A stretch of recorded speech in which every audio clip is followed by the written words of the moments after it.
Chris West had never been the type of man to follow the crowd. While most of his neighbors flocked toward uniformity, same paint colors, same mailboxes, same lawn heights, Chris quietly opted out of the whole charade. He wasn't loud about it, never tried to preach or provoke. He simply valued control, and that control extended to every inch of his life, especially his property. Tucked on the far edge of a semi-rural residential development, his home stood apart not because of its size or style, but because of what it wasn't. It wasn't dependent. It wasn't connected. And it certainly wasn't part of their grid. 10 years earlier, before the area exploded with new development and council initiatives, Chris had purchased a large parcel of land just beyond the outermost street of what would later become the Dominion Hills Community District. Back then, it was just a stretch of uneven dirt roads and silent air. He saw potential where others saw inconvenience. While they waited for utilities and high-speed internet, he dug wells. While they filed permits for landscaping, he installed his own filtration system and a water reclamation loop designed to make him self-sufficient indefinitely. The pool, beautiful, wide, and tucked behind a veil of cypress and oak, was the last piece of that autonomy, built not for show or entertainment, but as part of the closed system he'd engineered with quiet precision.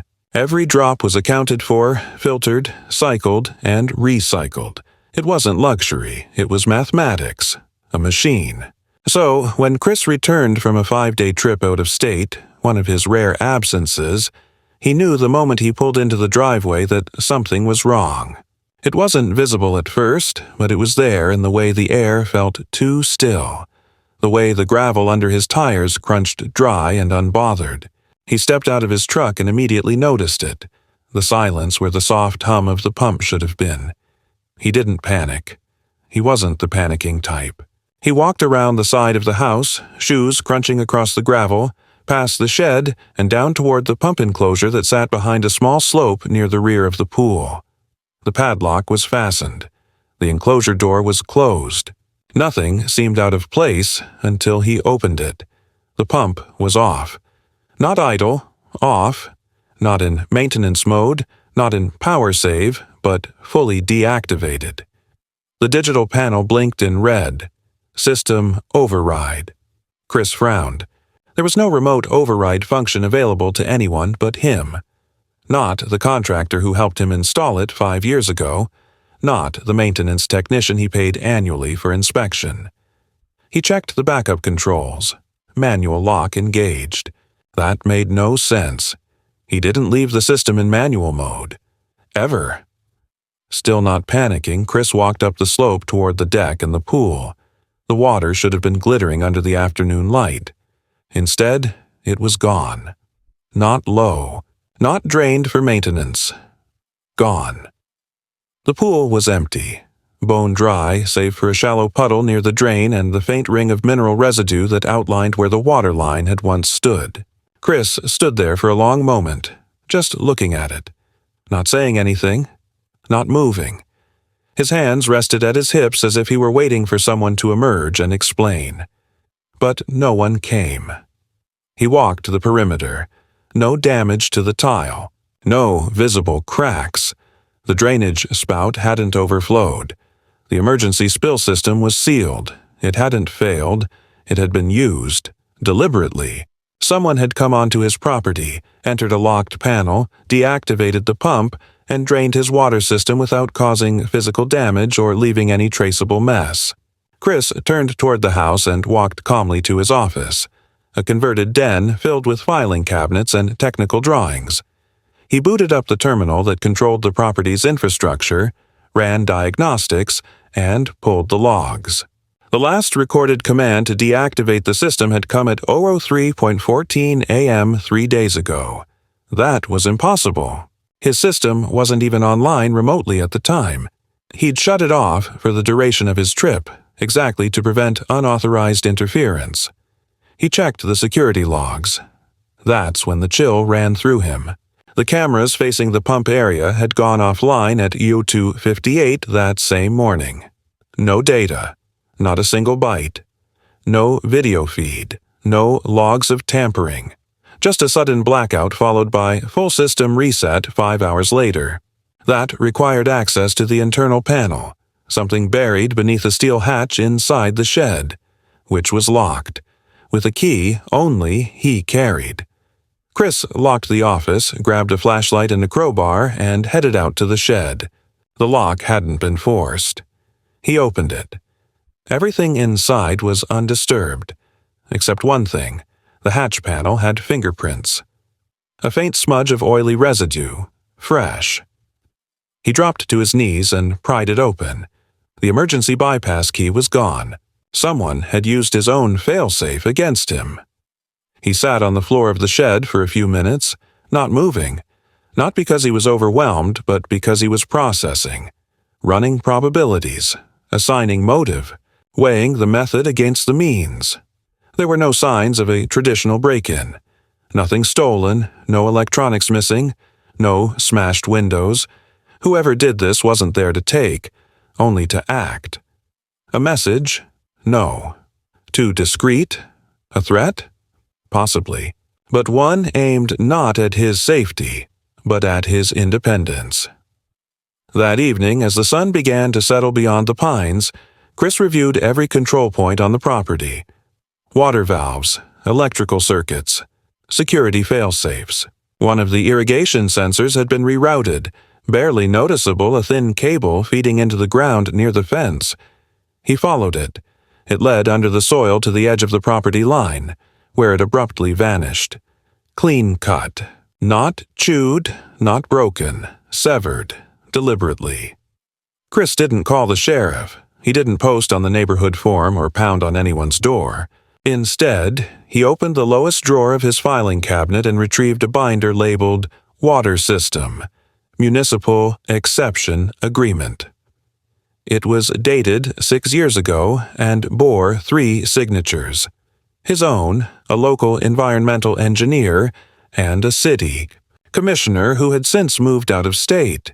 The agreement outlined that Chris's system was independent of municipal infrastructure and not subject to public water restrictions or oversight, so long as he maintained zero runoff and demonstrated annual usage within self-contained parameters. He had never broken that agreement. Not once. And now someone had bypassed him entirely. The next morning, a letter arrived in his mailbox. No envelope, no postage. Just a folded sheet of paper with a generic letterhead. Dominion Residential Water Board. It read, Mr. West, due to recent assessments and in accordance with emergency drought protocols activated by Committee Resolution 71B, your water containment system has been deemed non-compliant. Emergency action was taken to prevent further strain on regional resources. Thank you for your understanding and continued cooperation. No contact name, no phone number, just a vague signature. Committee Secretary. Chris held the paper for a long moment, then folded it twice, calmly, and placed it in his desk drawer. He sat down at his terminal again, opened a separate program, and typed in a command string that activated a hidden log system, one he'd built not out of paranoia, but principle. This wasn't oversight. This wasn't a mistake. Someone had just declared a quiet war, and they did it by draining his pool. Chris wasn't the kind of man who acted without precision, especially when it came to conflict. So when someone took the liberty of accessing his system, draining his pool, and leaving an unsigned letter full of vague, bureaucratic language as justification, he didn't explode. He prepared.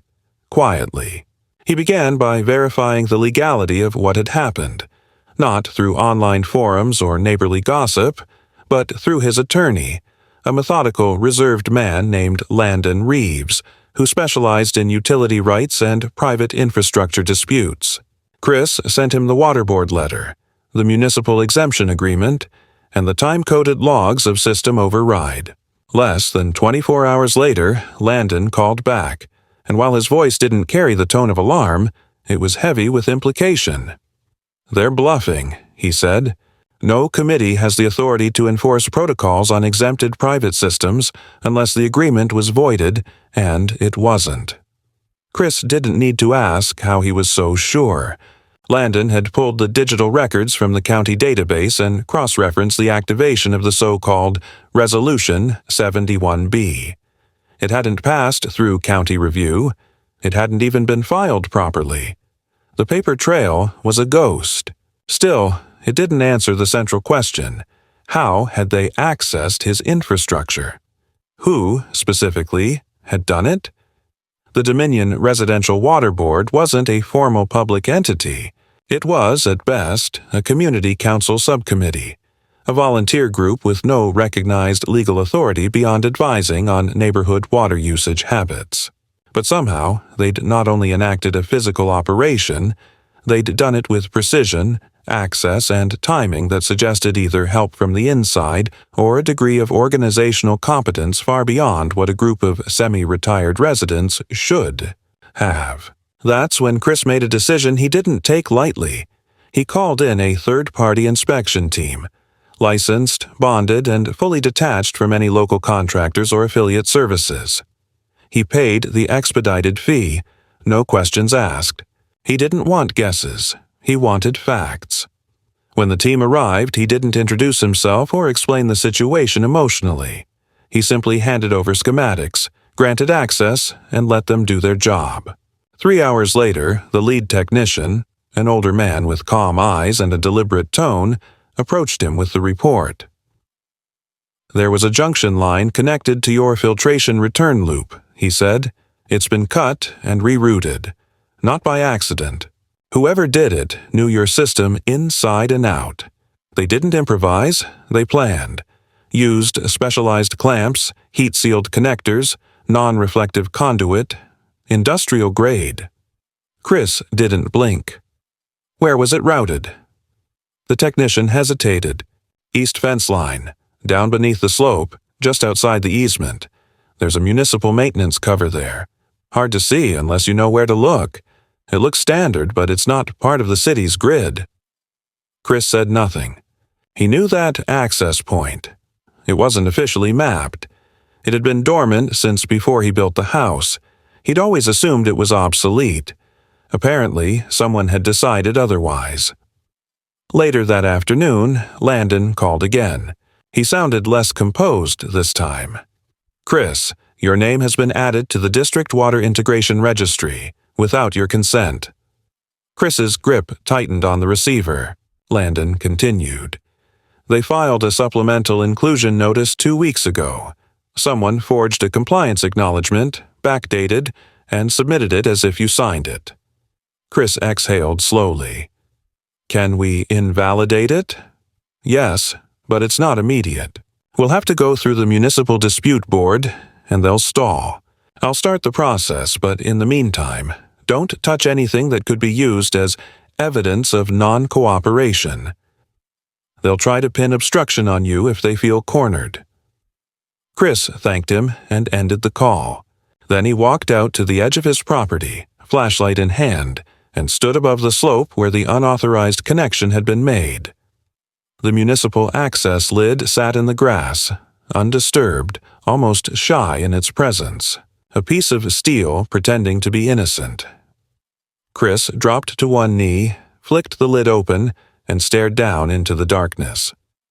The faint glint of conduit tubing shimmered against the concrete walls. It was clean, installed with care. Recently, no signs of rust, no dirt or age. Whoever laid that line did so with professional-grade tools and a clear objective.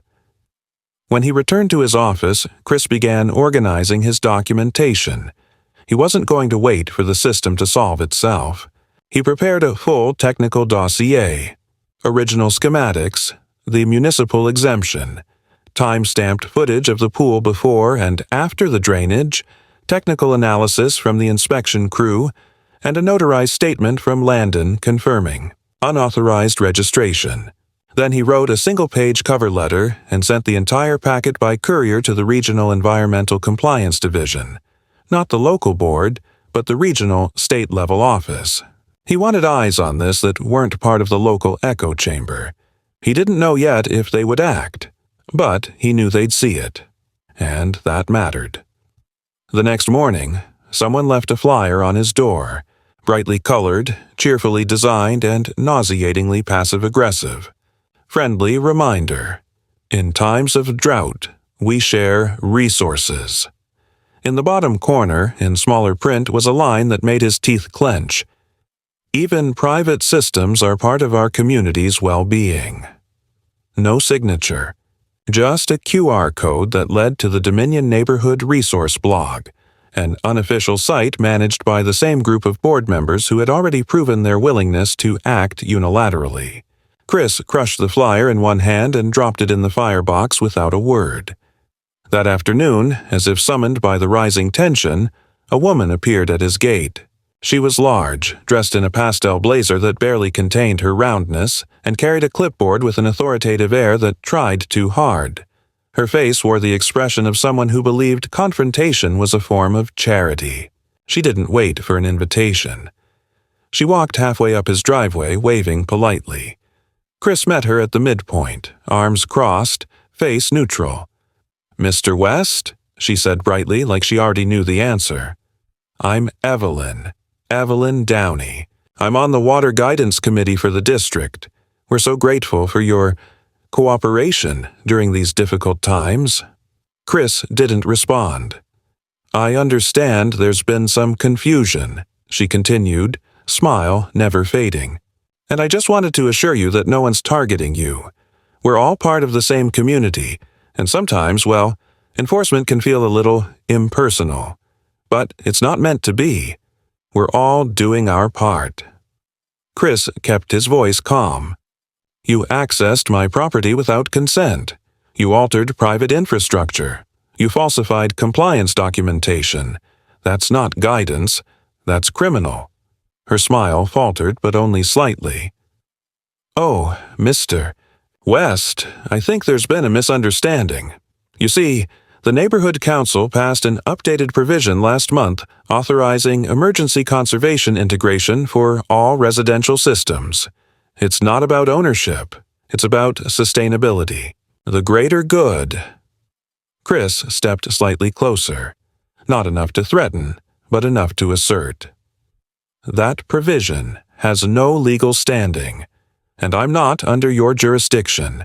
I'm not on your grid. I never was." She glanced back toward the street, where a silver SUV idled quietly. Her tone lowered. "Well, perhaps not officially, but the lines are changing. You can choose to cooperate and be part of the solution, or resist and risk being labeled an obstacle. No one wants that, do they?" Chris said nothing. The silence between them hung heavy, like a blade suspended above a fault line. Finally, Evelyn nodded once, smoothed her blazer, and turned back toward the road. "We'll be in touch," she said over her shoulder. Chris stood there, motionless, until she disappeared down the street. Then he turned, walked back to his home, and shut the gate behind him with finality. His system had been compromised. His rights had been bypassed, and now the face of that intrusion had introduced herself like it was a welcome visit. They'd drained his water, stolen access, falsified consent, and now they were trying to reframe it as kindness. Chris had expected pushback, but not the kind that came cloaked in synthetic politeness and legal gray zones. After Evelyn's visit, the atmosphere shifted, almost imperceptibly at first, but with a weight he could feel. Nothing overt happened for the first 2 days. No more flyers, no more midnight tampering, no additional visitors at his gate. But the silence itself was unsettling. It was the kind of quiet that preceded deliberate action, the kind used by people who knew they didn't need to argue or threaten. They could simply act and let you figure out the rest after the damage was done. On the third morning, Chris woke to find 2 orange flags planted near the eastern fence line, the same boundary where the unauthorized conduit had been discovered. He hadn't placed them. They were the kind used by utility crews to mark dig sites or buried cables. Except this was private land. He hadn't ordered any service and no legal notification had been delivered. He checked the cameras. A man in a reflective vest and an unmarked truck had arrived just before dawn, stepped past the property line, placed the markers with almost ceremonial care, and left within 3 minutes. Chris saved the footage and forwarded it to Landon with the subject line, "They're moving again."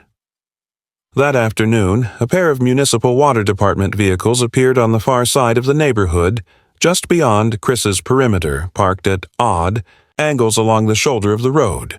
Their crews didn't approach the house or knock. They simply stood beside their trucks, glanced toward the property occasionally, and spoke into radios. Chris watched from the deck, arms crossed. He wasn't paranoid, he was methodical. He documented their presence with time-stamped video, noting their duration and positions. It wasn't just routine infrastructure maintenance. They weren't fixing anything. They were assessing, watching. By evening, Landon called back. His tone was strained. "Chris, I've reviewed the footage and the new filing from the Dominion Committee. They submitted an injunction request to the Municipal Planning Office citing refusal to comply with emergency conservation directives. It's not enforceable without approval, but they've requested a hearing. If it goes through, they could claim limited jurisdiction over your land under a newly proposed annexation clause. It's full of holes, but it's written just well enough to delay you." Chris didn't speak for a moment. Then, with clinical calm, he asked, "What's the timeline?" "They're pushing for an expedited session. 2 weeks from now." Chris nodded, though Landon couldn't see it. "Send me everything. I'll prepare." But preparation, in this case, didn't mean waiting for court. Chris understood something that perhaps Evelyn and her committee didn't. When someone starts cutting corners to seize control, they usually don't stop at paperwork. They escalate. They look for any pressure point. So he began hardening the system. Not just the water lines, but the control nodes, backup protocols, and environmental sensors. He installed secondary monitors on the filtration units. Standalone, analog devices not connected to his main grid. He rerouted part of the emergency overflow back into a self-contained basin, cutting off any chance they could claim it as shared discharge. Every adjustment he made was legal, documented, and quietly aggressive. He wasn't sealing off his property. He was fortifying it. 3 nights later, the real escalation arrived. At precisely 2:14 a.m., his motion sensors detected movement at the north edge of the lot, far from the eastern conduit and his primary infrastructure. A figure in dark clothing crept along the tree line, crouching near the secondary filtration vault that fed into his reserve tank. They moved with intent, not like a thief, but like someone performing a task they'd rehearsed. Chris didn't turn on the lights. He watched through the live security feed, already recording, already time-stamping. He noted the person's deliberate posture, the gloved hands, the absence of hesitation. This wasn't vandalism. This was installation. Chris grabbed his jacket, stepped outside through the lower rear entry, and circled wide, his steps silent on the damp soil. As he approached the vault area, the figure stood, startled, then bolted into the dark woods. Chris didn't follow. He didn't need to. They'd left behind what looked like a small weatherproof transmitter, bolted to the side of the housing with industrial epoxy. He pried it off with a flat bar and carried it back inside. It was unmarked. No serial number, no brand. Inside, he found a low-frequency sensor rig, something designed to remotely track usage patterns without alerting the main system. It wasn't sending a signal anymore, which meant someone nearby had likely received whatever data it had already collected. Chris didn't bother reporting it to the local police. He knew what would happen. Nothing. At best, they'd log an incident. At worst, they'd label it a misunderstanding. Instead, he called a contact at the State Environmental Board, a man named Raymond Cole who owed Chris a favor from a previous infrastructure dispute involving cross-county water rights. Chris kept the conversation brief. No accusations, just facts. Raymond agreed to take the device and have it analyzed by their internal technical team. If it turned out to be what Chris suspected, a remote siphon monitor, then the committee had officially crossed a line into unauthorized surveillance and data collection. The following morning, Chris's property was listed on the Dominion Residential Awareness Report, an unofficial newsletter distributed digitally and printed at select local shops. His address wasn't named, but the photo was unmistakable. An overhead drone shot of his pool, drained with the caption, "Luxury During Crisis. How One Household Ignores Community Hardship." The article implied he'd used prohibited water reserves to maintain an aesthetic luxury during a drought. It named no names, but everyone who knew the area would recognize the layout of his lot. Chris printed the article, marked the inaccuracies with a pen, and handed it to Landon during their strategy session. "They're laying groundwork," he said, "smearing me in case things go public." Landon nodded. "We need to respond carefully. If we fight back with media, it'll look combative, but I'll file a privacy violation notice. That drone photo wasn't legal." Chris agreed, but said nothing more. He knew what this was: psychological warfare. They wanted him to lash out, to react emotionally so they could paint him as the aggressor. But Chris was not reactive. He was procedural. And he was patient. The next escalation was less subtle. 3 days later, a crew arrived unannounced at the bottom of his property line near the old utility easement. They came in 2 trucks, neither marked with a company name, and began digging. No notice, no explanation. Just men in uniforms, helmets, and heavy gloves, removing soil and marking cable lines that had no connection to Chris's property. When confronted by Chris at the edge of the fencing, one of them waved a clipboard vaguely and said, "We've got orders. Emergency upgrade for water distribution." They refused to specify from whom the orders came. They wouldn't show ID. Chris took photos, close-ups, license plates, equipment tags. Then he walked back inside and triggered the new redundancy lock he'd installed on the pressure control line. Within 20 minutes, their sensors must have detected something because they packed up and left without finishing the dig. A shallow trench remained, like a scar across the outer soil.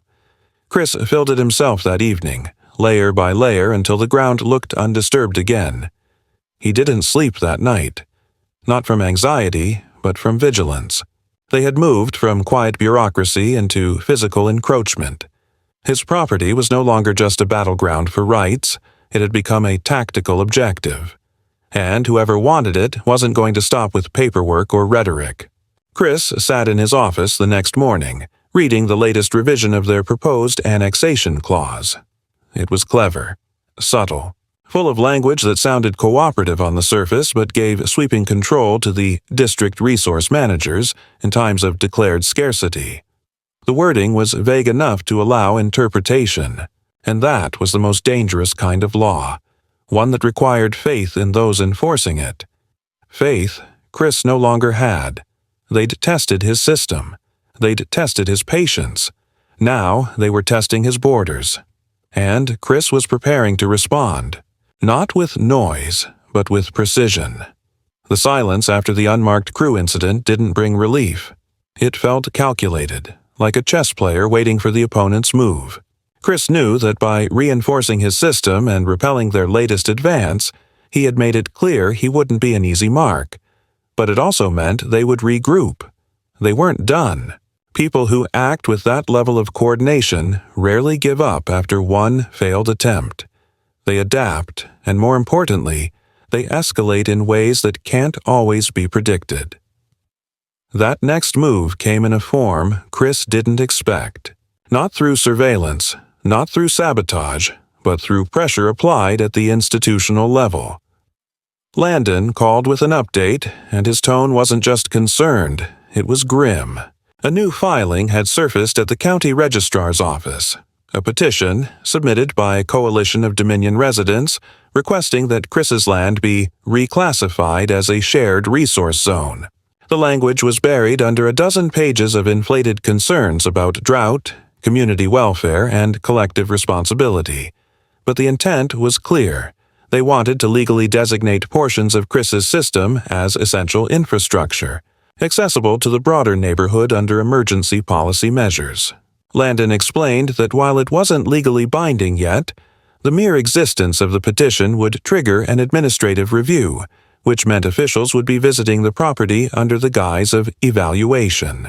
If those officials found any ambiguity, any loophole or technicality, they could make a recommendation that might push the request closer to reality.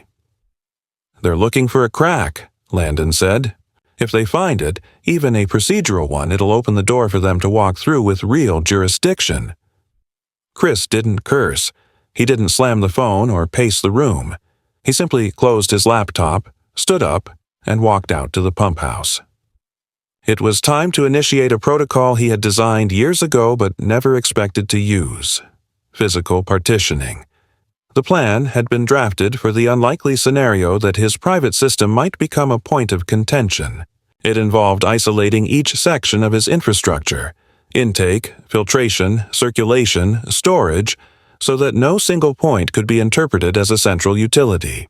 It required rerouting existing lines and sealing off exterior access points, even ones no longer in use.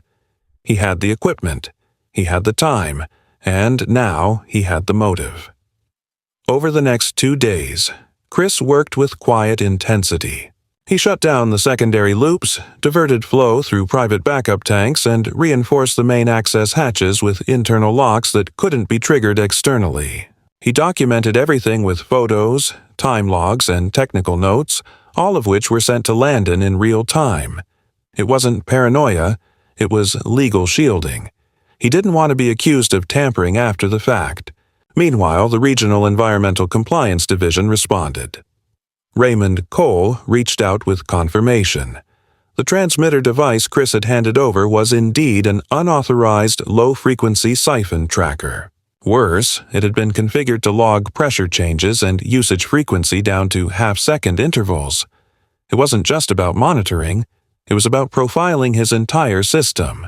When Raymond asked if Chris had any idea who might have deployed it, Chris simply replied, "I have my suspicions, but I'm more interested in who ordered the report it was meant to generate." Raymond paused before replying that the device had been manufactured by a company known for supplying hardware to government utilities and private security firms. Not something you buy at a hardware store. While Chris fortified his system, a new visitor appeared. Not Evelyn this time, but a man named Boyd. Bald, barrel-chested, wearing a tucked-in polo and sunglasses that never left his face. He claimed to be with District Water Integration Oversight, a title that didn't exist officially. He had a badge that looked like it had been printed at a kiosk and a tone that suggested he was used to not being questioned. Chris met him at the gate, did not invite him in, and asked him to identify the statute under which he believed he had authority to step onto private property. Boyd deflected, saying this was just a courtesy visit, and that no one wants to make things more complicated than they need to be. Chris responded with a single sentence. "Leave now, or I'll consider this a trespassing incident and involve state enforcement." Boyd smiled, thin and dismissive, like a man who wasn't used to being refused. He left without further word, but not before muttering, "These people don't forget." Chris didn't respond. He just closed the gate. That night, he sat on his deck with a tablet in his lap, reviewing the latest drone footage taken from the autonomous unit he had programmed to sweep the perimeter twice daily. In the last hour of its loop, the drone had picked up a figure standing just outside the southern tree line. Not moving, just watching. The footage wasn't high enough resolution to make out features, but the posture, the timing, the stillness, it was deliberate. They weren't hiding. They were observing, waiting to see what Chris would do next. That was when he made his next call. Not to Landon, not to Raymond, but to an environmental engineer named Jenna Corrigan, who had designed water infrastructure systems across 3 counties and had previously served as a technical consultant for regulatory litigation. Chris didn't explain everything. He didn't need to. He told her what they were trying to do, what his system entailed, and what kind of inspection he was expecting. Jenna agreed to perform a private technical audit and prepare an affidavit confirming that his infrastructure met all exemption standards and posed no environmental risk or regional strain. 3 days later, Jenna arrived and spent 6 hours reviewing every segment of his system. She asked technical questions, took readings, examined pressure points, overflow failsafes, and data logs.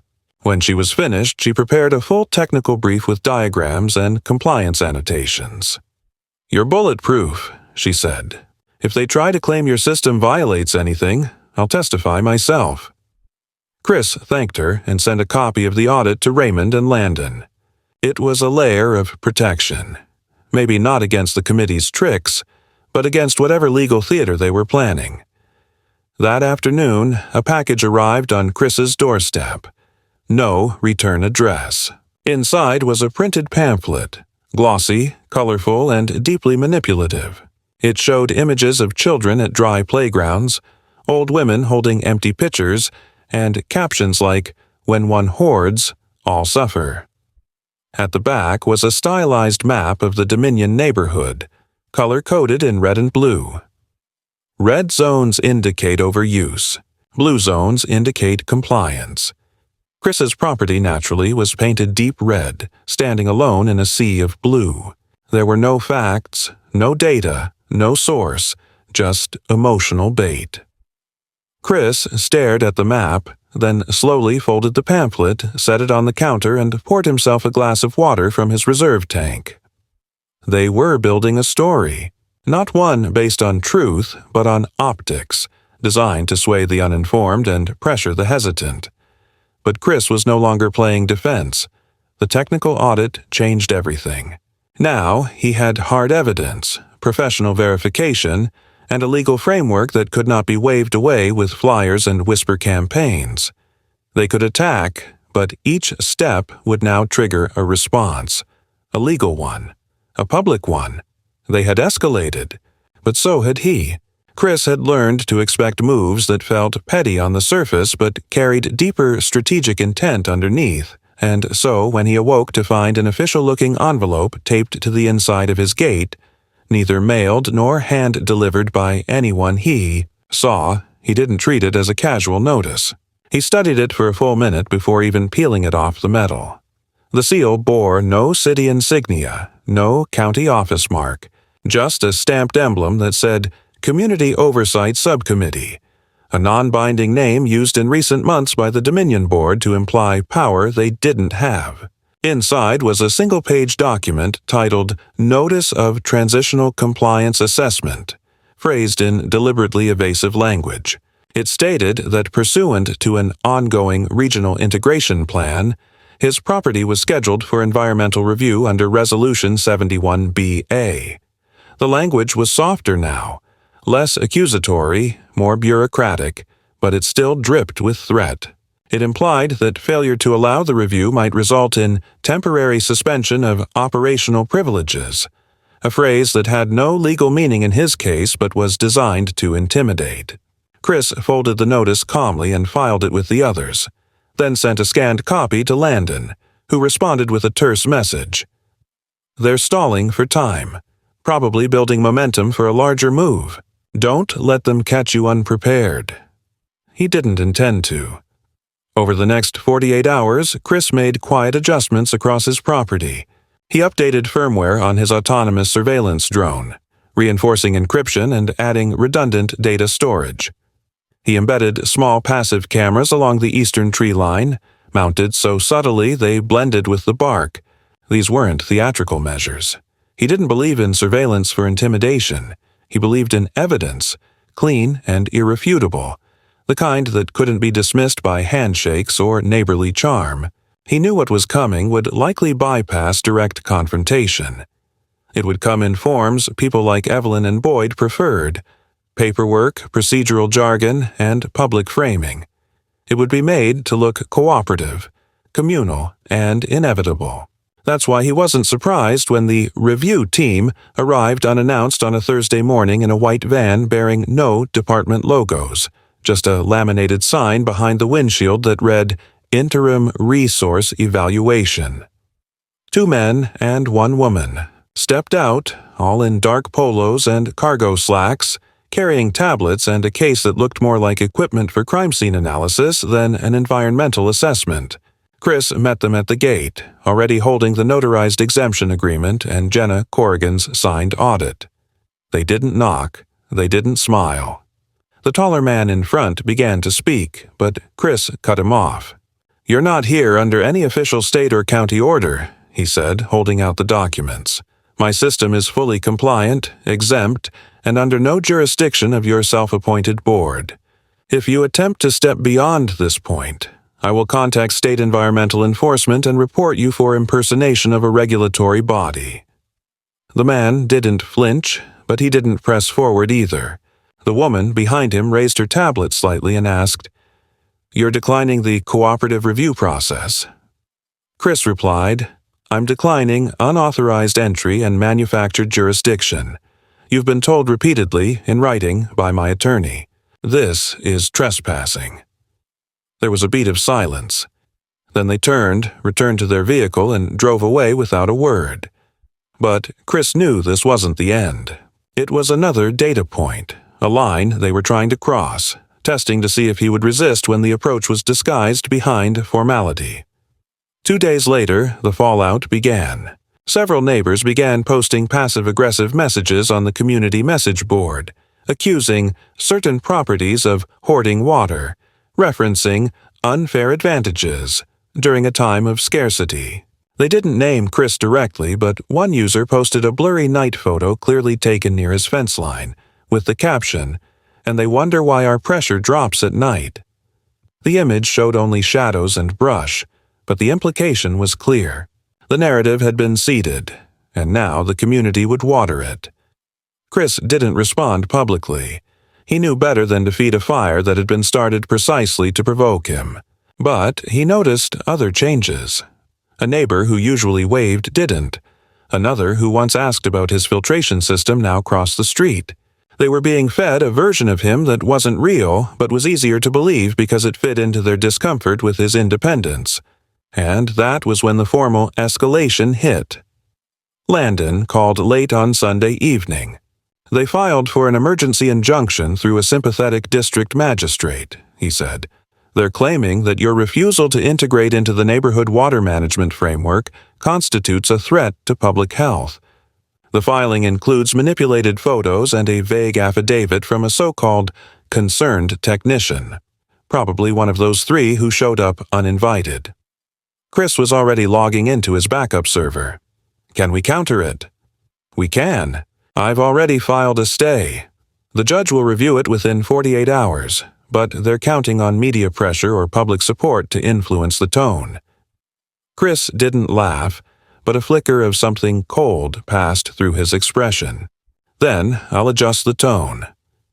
That night, using the evidence he had carefully collected, the drone footage, sensor logs, Jenna's audit, timestamps from all recent trespassing attempts, he compiled a report and submitted it to the State Water Commission, along with a request for intervention under the Private Resource Protection Clause. He wasn't waiting anymore. He wanted the state to recognize that what was happening in Dominion wasn't just a local disagreement. It was a concerted attempt to forcibly annex a private utility system under false pretenses. The filing included legal context, engineering certification, and language that could not be twisted into cooperation. It was a declaration. The next day, the retaliation became personal. Chris returned from a morning errand to find a pile of mud dumped across his driveway. Not enough to block it, but enough to create a mess, to be seen by every passing car. On top of the pile, someone had jammed a plastic lawn flamingo with a sign taped to its neck. "Don't be a drip." It was petty, childish, and beneath even the most aggressive committee members. But Chris didn't remove it right away. He photographed it from every angle, then calmly walked to his shed, pulled on gloves, and shoveled it clean within 15 minutes. He documented the entire process, sent it to Landon, and flagged it with the local enforcement line. No expectation of justice, just a record. Because he knew eventually someone would pretend he overreacted, and he wanted proof that he hadn't reacted at all. That evening, Evelyn returned. This time she stood on the far side of the gate, not entering, not smiling. "Chris," she said, her tone thinner, more careful. "We all just want this resolved. You're making things more difficult than they need to be." Chris said nothing. "You're setting yourself apart when you could be leading by example. This community doesn't need division right now. We need unity." Still no answer. "We're offering one last opportunity for you to sign on to the integration agreement voluntarily. After that, the process continues without your cooperation." Chris finally spoke, voice low and steady. "You crossed onto my land. You interfered with private infrastructure. You distributed propaganda using my home as your centerpiece. And now you want to pretend this is an invitation? This isn't negotiation. This is theft, dressed as civic duty." Evelyn didn't reply. She turned and left, her heels sinking slightly into the gravel as she walked away. Chris stood for a while in the growing dark. The pool behind him was quiet, still empty. He hadn't refilled it yet, not out of defeat, but strategy. It made a better statement as a scar than as a victory. The next morning, the district court notified Landon that the injunction had been placed on hold pending full review. The evidence submitted had raised questions about the legitimacy of the board's claims. Chris didn't celebrate. He marked it as one more delay in a conflict that was far from over. The board might have legal tools, public relations campaigns, and petty vandalism. But Chris had time, documentation, and a stubborn refusal to give away what was his. And now he had the state watching. By the moment the district court ordered a formal halt to all further action regarding the so-called integration process, Chris knew the public side of the conflict had reached its limit.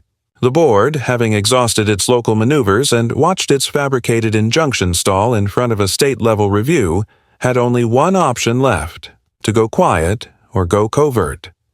Chris didn't expect them to choose silence. These people weren't interested in resolution. They were invested in domination, not because they needed his water system, but because they couldn't stand the fact that someone had designed and maintained something they couldn't control.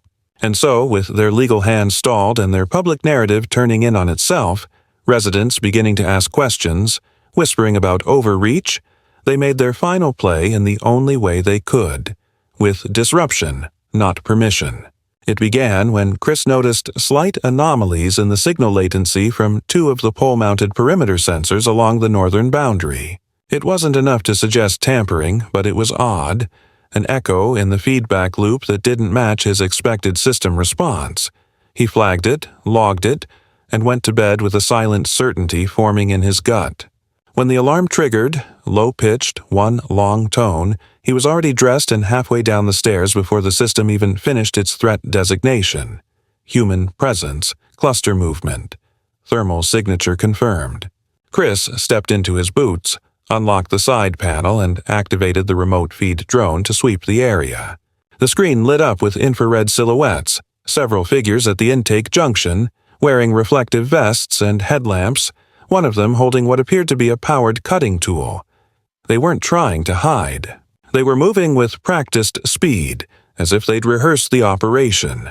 Chris watched from inside the control room as one of them pried open the secondary filtration access panel and began inserting something metallic into the pipe. A blockage device, or worse, a contaminant feeder. He didn't hesitate. He hit the lockdown command.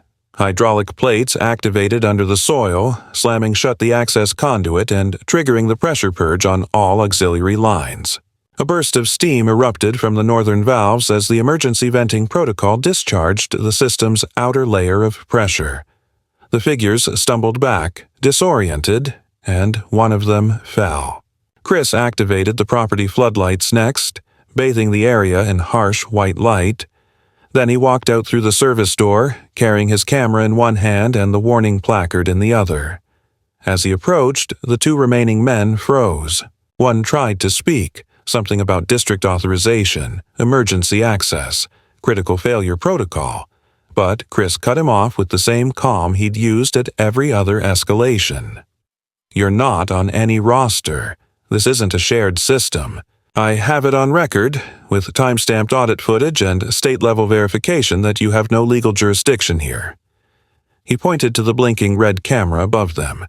"You've just committed criminal trespass, vandalism, and attempted contamination of a private utility." The man stammered, tried to say he was just following orders, but Chris ignored him and turned toward the one who had fallen, now limping away. Across the slope. He wasn't in uniform. No ID, no badge, just a thick jacket and a radio clipped to his belt. Chris didn't follow. He had what he needed.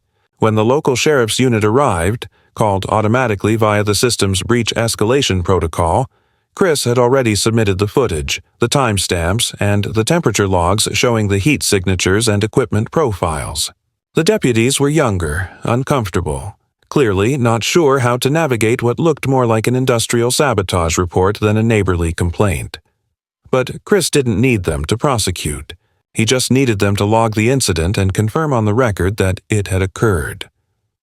When one of the deputies asked if he wanted to press charges, Chris gave him a firm but quiet yes.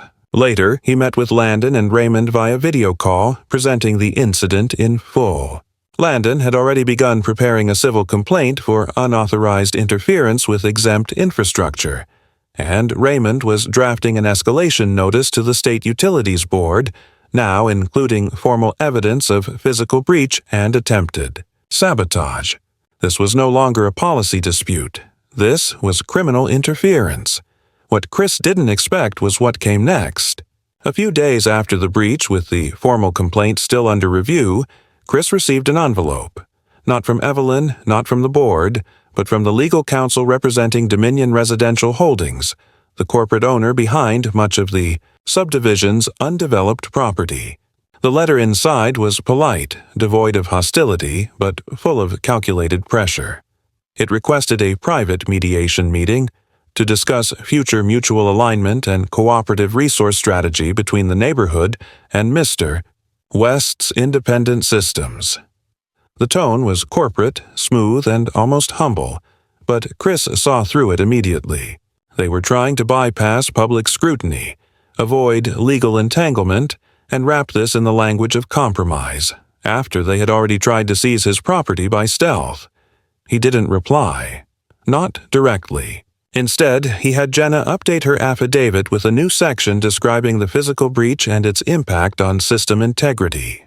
He submitted that to the state review panel along with a supplemental request to block any future annexation proposals involving his property for a 5-year period. He also contacted the Department of Environmental Regulation and requested an inspector's visit, not to investigate him, but to walk the perimeter and validate that his emergency systems had functioned properly and had not caused any hazardous runoff into the shared neighborhood drainage grid. He was covering every base, sealing every opening, removing every excuse they might use. The real climax, however, wasn't a courtroom or a confrontation. It came in the form of a single ruling from the State Resource Oversight Board that Chris West's property and all connected systems were found to be in full compliance with exemption status, that any attempted interference by external committees or volunteer boards would be considered unlawful, and that the board itself was being placed under audit for procedural misconduct related to its unauthorized actions. Chris received the notice. He didn't smile, didn't relax. He simply turned off the screen, poured a glass of water from his reclaimed rain tank, and watched the sunlight crawl across the trees. They had pushed and pushed and pushed until the line wasn't blurry anymore, until they crossed it in front of witnesses, cameras, and systems that had been built not just to function, but to protect. They came to take what was his. They failed, and now, for the first time, they would have to explain why they tried. After the ruling from the State Resource Board was finalized and distributed through official channels, the reaction within Dominion was less explosive than it was hollow. The committee, once flush with the self-importance of local influence, suddenly found itself under scrutiny not only from the residents it had once casually manipulated, but from regulatory observers who now wanted every past vote, every redirected, Invoice and every informal action fully accounted for. Evelyn, who had once stood at Chris's gate and delivered veiled threats disguised as neighborhood values, was noticeably absent from the next community assembly, her seat taken by a substitute representative who read prepared statements and refused to take questions. The faces around the table looked smaller now, not physically but in presence. Their confidence had been gutted, not by confrontation but by consequence, and the quiet was no longer theirs to control. Chris didn't attend the meeting, nor did he watch the broadcast. He simply received a transcript afterward, archived it, and moved on. His system remained fully independent, his infrastructure untouched, his records intact. No more notices arrived. No more vehicles parked near his boundary line, and the old conduit at the eastern fence, once rerouted without permission, was now sealed, capped, and inspected under state supervision, its access point listed in official documents as unauthorized connection, permanently decommissioned. The neighborhood, meanwhile, shifted in tone, not out of understanding, but recalibration. The passive-aggressive flyers stopped. The online whispers dulled into silence. The same residents who had once stared too long at his driveway now passed with polite nods, not out of remorse, but because the narrative had collapsed. The picture of the stubborn homeowner refusing to share during a drought no longer held water, so to speak, and the story was no longer convenient. Chris didn't need their approval. He had never wanted it. What he appreciated now was the vacuum, the absence of noise, of intrusion, of forced participation in a system that had tried so hard to fold him into itself. He refilled the pool after the state report was filed, not out of celebration, but function. The weather had cooled, the rains had returned, and the system, designed to operate in equilibrium, resumed its full cycle. The water, drawn from his filtration tanks and precipitation collectors, rose steadily over 2 days, untouched by any public pipe, independent of any grid. It wasn't a symbol to anyone but him. Where others saw a luxury, he saw a return to operational balance, a restoration of what was never supposed to be touched in the first place. He installed a new access sensor near the base of the slope, one that linked directly to a private monitoring array not connected to any cloud system, not accessible by anything but hardline. If they ever tried to come back, he would know before they were close enough to try. One morning, Chris found a letter in his mailbox. Not official, not threatening, just a plain envelope with no return address. Inside was a single sheet of paper, handwritten, with a few awkward sentences from a nearby resident, someone he recognized vaguely by face but not name. They apologized, not for anything specific, not for siding with the committee or believing the flyers, but for assuming too much and never asking directly. It ended with a quiet acknowledgement. You were right to stand your ground. Chris folded the letter, placed it in his drawer, and said nothing. He wasn't looking for apologies, but he did recognize the value of clarity, even if it came late. Jenna's audit, along with the full state review file, was now part of the district's official records, which meant that any future attempt to challenge his exemption would face a wall of precedent and oversight. Landon's countersuit, filed not out of vengeance but to recover legal fees and damages, proceeded without much resistance. The board's insurers moved quickly to settle. There was no public spectacle, no headlines, no drama. Just paperwork, signatures, and a quiet wire transfer that covered every invoice Chris had incurred. The money wasn't the point. The point was that they had been made to recognize a limit they could no longer ignore. Chris spent the following months reinforcing not just his system, but his routines. He improved his documentation, updated his offline data servers, rotated access codes, and installed a secondary hydraulic bypass unit capable of isolating the entire property in under 30 seconds. These were not the actions of a paranoid man.